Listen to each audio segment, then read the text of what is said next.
Bismillahirrahmanirrahim. Assalamualaikum warahmatullahi wabarakatuh. Mari sama-sama kita awali pertemuan kali ini dengan baca basmalah. Bismillahirrahmanirrahim. Rabbi shrah li sadri wa yassir li amri wa hlul 'uqdatam min lisani yafqahu qawli. Allahumma shalli ala Muhammad wa ala ali Muhammad. Teman-teman semua, kita kembali bertemu dalam mata kuliah Ekonomi Islam, dan pada pertemuan kali ini kita akan bahas mengenai konsumsi dalam Islam. Kalau kita bicara konsumsi, artinya berarti kita bicara ada harta yang kita gunakan atau harta yang kita konsumsikan, gitu ya. Nah,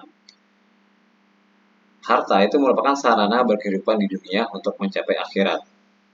Ya, jadi harta ini adalah merupakan sarana di dunia yang digunakan manusia untuk mencapai akhirat.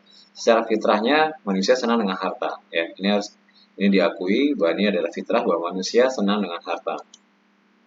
Namun dalam konsep Islam menekankan bahwa harta tidak melahirkan harta, akan tetapi kerjalah yang menciptakan harta.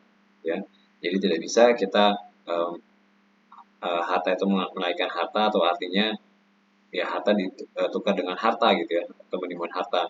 Tapi kita mau mendapatkan harta ya kita harus bekerja, atau kita harus ikhtiar, atau di materi sebelumnya kita harus berproduksi untuk mendapatkan harta tersebut. Islam tidak mengenal pembungaan uang yang menghasilkan tambahan pemilikan uang tanpa bekerja. Nah, ini sama halnya, ini adalah dengan riba ya.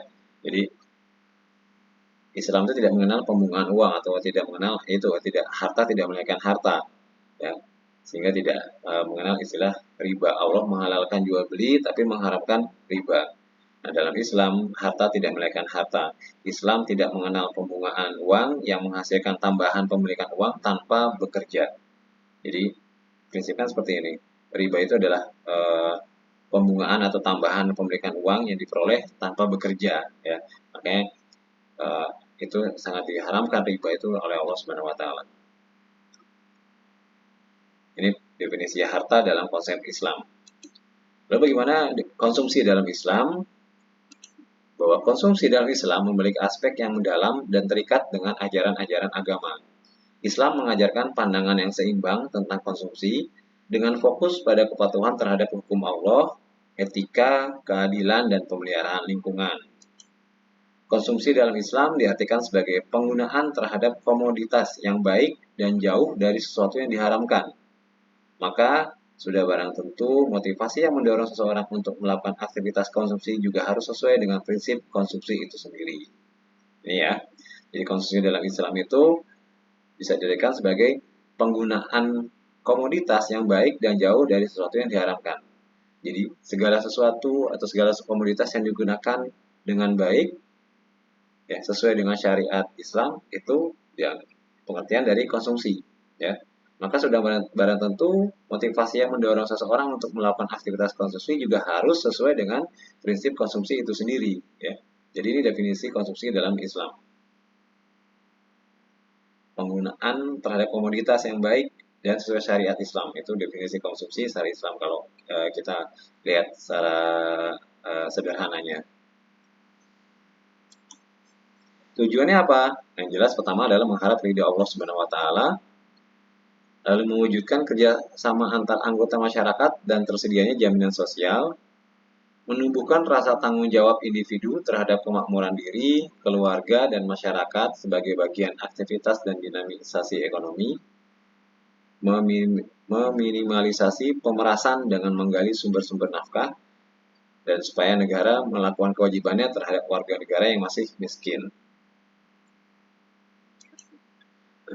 Prinsip konsumsi dalam Muslim. Prinsip konsumsi itu bisa dibagi pertama melalui adalah prinsip syariah, lalu prinsip moralitas, prinsip kuantitas, dan prinsip prioritas. Terkait prinsip syariah, ini adalah memperhatikan tujuan konsumsi. Ya. Tujuannya harus jelas sesuai ketentuan yang telah ditetapkan Allah, sesuai syariat tujuannya. Memperhatikan kaidah ilmiah, ya, tetap juga memperhatikan kaidah-kaidah yang ilmiah, dan memperhatikan bentuk dari konsumsi itu sendiri. Itu prinsip syariahnya. Artinya prinsip konsumsi dalam yang sesuai syariah itu tentu tidak bertentangan juga dengan ketentuan syariah dan juga tidak bertentangan juga dengan ketentuan yang umum pastinya. Ya. Karena tetap dalam syariah itu memperhatikan tujuan konsumsi, memperhatikan kaidahnya juga dan juga memperhatikan bentuk konsumsinya. Selanjutnya adalah prinsip moralitas. Ini terkait masalah moral ya, terkait masalah moral dari si manusianya. Lalu prinsip kuantitas, di mana dalam setiap konsumsi itu mengandung prinsip sederhana, tidak perlu bermewah-mewahan, lalu sesuai antara pemasukan dan dengan yang dikonsumsi. Nah, ini udah saling terkait ya. Dalam prinsip kuantitas artinya sederhana berarti tidak perlu sesuatu yang berlebihan ya, sesuai dengan ini gitu ya. Dan disesuaikan juga dengan berapa mungkin harta kita atau berapa income kita, disesuaikan dengan konsumsinya. Jadi akhirnya tidak menimbulkan hutang. Kalau kita berlebihan, kita hanya menuruti nafsu kita saja, mungkin akhirnya bisa nimbul hutang gitu ya. Antara harta yang kita miliki atau pemasukan yang kita miliki berapa, kita ingin konsumsi yang lebih besar. Jadinya timbulnya hutang. Gitu ya. Tapi dengan sederhana, ya kita merasa cukup dengan ya memang apa yang kita miliki, kita nikmati itu, insya Allah dengan kesederhanaan itu kita bisa mendapatkan kebahagiaan dan yang pastinya keberkahan. Selanjutnya adalah prinsip konsumsi, yaitu prinsip prioritas. Nafkahi diri sendiri, keluarga dan saudara baru digunakan untuk memperjuangkan agama Allah. Jadi tetap secara prioritas adalah yang kita nafkahi adalah kita dan keluarga kita dulu. Ketika ini sudah tercukupi, barulah kita bisa menafkahi untuk memperjuangkan agama Allah. Ya, ini berdasarkan prinsip konsumsi, berdasarkan prinsip prioritas.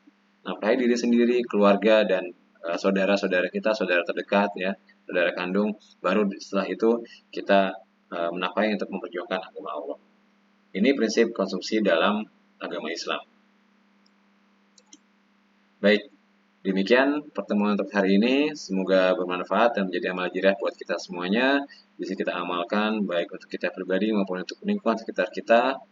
Mohon maaf atas kesalahan ataupun kekurangan dalam penyampaian materi ini. Kesempurnaan hanya milik Allah Subhanahu wa taala. Mari kita saling mendoakan agar selalu diberi kesehatan, keberkahan, kemudahan dan kelancaran dalam setiap aktivitas kita. Kita akhiri dengan baca hamdalah. Alhamdulillahirabbil alamin wabil hidayah wal taufik ihdinas siratal mustaqim. Assalamualaikum warahmatullahi wabarakatuh.